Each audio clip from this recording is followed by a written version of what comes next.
ನಮಸ್ಕಾರ, ನಾನು doctor US ಪೂಜಾ ಅಂತ ಹೇಳಿ from department of public health dentistry and evening dental clinic MCOTS ಮಣಿಪಾಲದಿಂದ ಮಾತಾಡ್ತಾ ಇದ್ದೇನೆ. ನಾನು ಇವತ್ತು ಹೆಚ್ಚಾಗಿ ನಾವು ಕೇಳಲ್ಪಡುವಂತಹ ದಂತ ಪುರಾಣಗಳು ಅಂದರೆ ಡೆಂಟಲ್ ಮಿತ್ಸ್ ಇದರ ಬಗ್ಗೆ ಮಾತಾಡಲಿಕ್ಕೆ ಇಷ್ಟಪಡ್ತೇನೆ.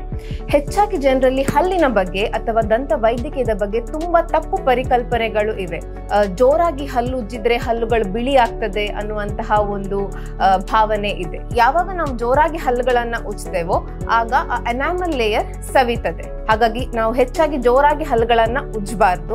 ಕೆಲವರು ಉಪ್ಪಿನಲ್ಲಿ ಹಲ್ಲುಗಳನ್ನ ಉಜ್ತಾರೆ, ಯಾಕಂದ್ರೆ ಇದು ಹಲ್ಲನ್ನ ಬಿಳಿ ಮಾಡ್ತದೆ ಅಂತ ಹೇಳಿ. No, salt is an abrasive. ನಾವು ಹಲ್ಲುಗಳನ್ನ ಜೋರಾಗಿ ಉಜ್ಜಿದಾಗ ಏನಾಗ್ತದೆ ಹೇಳಿದ್ರೆ ಹಲ್ಲುಗಳು ಸವಿತದೆ. ಕೆಲವರಲ್ಲಿ ಇದು ಸೆನ್ಸಿಟಿವಿಟಿಯನ್ನು ಕೂಡ ಉಂಟು ಮಾಡ್ತದೆ, ಅಂದ್ರೆ ಹಲ್ಲು ಮತ್ತೆ ವಸಡಿನ ಮಧ್ಯೆ ಗಚ್ಚಿಗಳನ್ನ ಅದು ಉಂಟು ಮಾಡ್ತದೆ. ಅದರಿಂದಾಗಿ ನಮ್ಮ ಬಾಯಲ್ಲಿ ಮತ್ತೆ ಹಲ್ಲುಗಳಲ್ಲಿ ಸೆನ್ಸಿಟಿವಿಟಿಯನ್ನ ಅದು ಉಂಟು ಮಾಡ್ತದೆ. ಕಾಮನ್ ಆಗಿ ನಾವು ಕೇಳುವಂತಹ ಮಿತ್ ಅಂತ ಅಂತ ಹೇಳಿದ್ರೆ ಕ್ಲೀನಿಂಗ್, ಅಂದ್ರೆ ಕ್ಲೀನಿಂಗ್ ಮಾಡೋದ್ರಿಂದ, ಸ್ಕೇಲಿಂಗ್ ಅಂತ ನಾವೇನ್ ಹೇಳ್ತೇವೆ ನಮ್ಮ ಮೆಡಿಕಲ್ ಟರ್ಮ್ ಅಲ್ಲಿ, ಕ್ಲೀನಿಂಗ್ ಮಾಡೋದ್ರಿಂದ ಹಲ್ಲುಗಳು ಲೂಸ್ ಆಗ್ತದೆ, ಹಲ್ಲುಗಳ ಮಧ್ಯೆ ಗ್ಯಾಪ್ ಬರ್ತದೆ. ಬಟ್ ಅದು ತಪ್ಪು.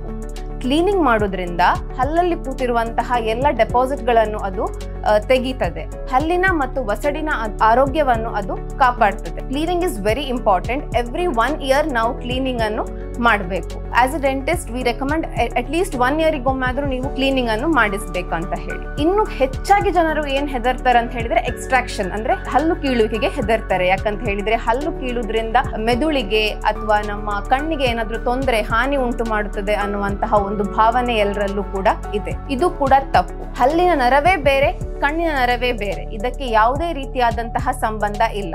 ಆದ್ರಿಂದ ತಪ್ಪು ಪರಿಕಲ್ಪನೆಯನ್ನು ಎಲ್ಲರೂ ಕೂಡ ಸರಿ ಮಾಡ್ಕೊಳ್ಬೇಕು.